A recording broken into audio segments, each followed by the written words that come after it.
श्री राम दरबार में हनुमान जी महाराज श्री राम जी की सेवा में इतने तन्मय हो गए कि गुरु वशिष्ठ के आने का उनको ध्यान ही नहीं रहा। सभी ने उठकर उनका अभिवादन किया पर हनुमान जी नहीं कर पाए। वशिष्ठ जी ने श्री राम जी से कहा कि राम गुरु का भरे दरबार में अभिवादन नहीं कर अपमान करने पर क्या सजा होनी चाहिए। श्री राम जी ने कहा, गुरुवर आप ही बताएं। वशिष्ठ जी ने कहा, मृत्युदंड। श्री राम जी ने कहा, स्वीकार है। तब श्री राम जी ने कहा कि गुरुदेव आप बताएं कि यह अपराध किसने किया है।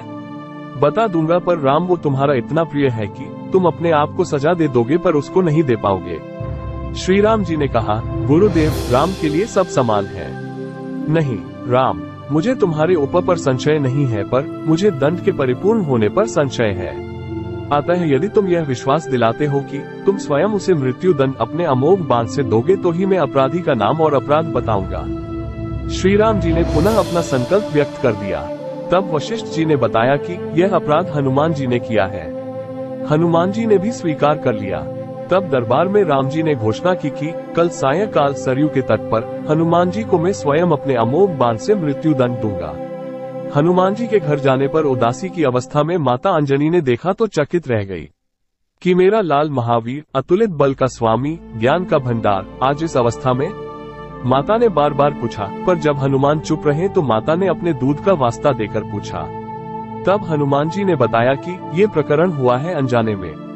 माता आप जानती हैं कि हनुमान को संपूर्ण ब्रह्मांड में कोई नहीं मार सकता पर भगवान श्री राम के अमोघ बाण से भी कोई नहीं बच सकता। तब माता ने कहा कि हनुमान मैंने भगवान शंकर से राम नाम मंत्र प्राप्त किया था और तुम्हें भी जन्म के साथ ही यह नाम घुटी में पिलाया, जिसके प्रताप से तुमने बचपन में ही सूर्य को फल समझ मुख में ले लिया था। उस राम नाम के होते हुए हनुमान कोई भी तुम्हारा बाल भी बांका नहीं कर सकता, चाहे वो राम स्वयं भी हो।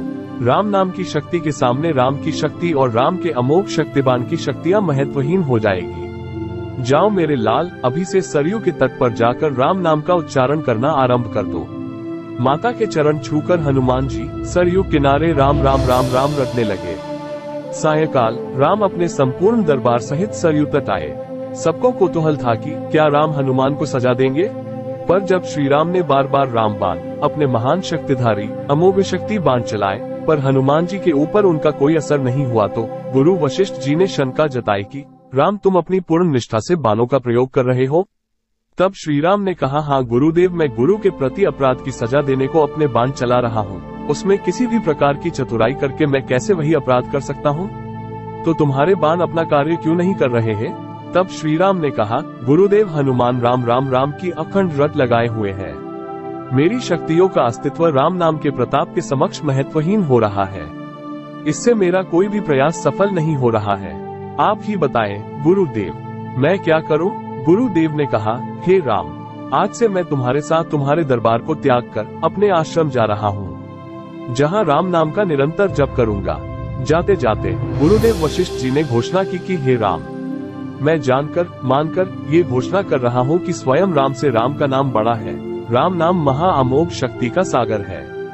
जो कोई जपेगा, लिखेगा, मनन करेगा, उसकी लोक कामना पूर्ति होते हुए भी वो मोक्ष का भागी होगा।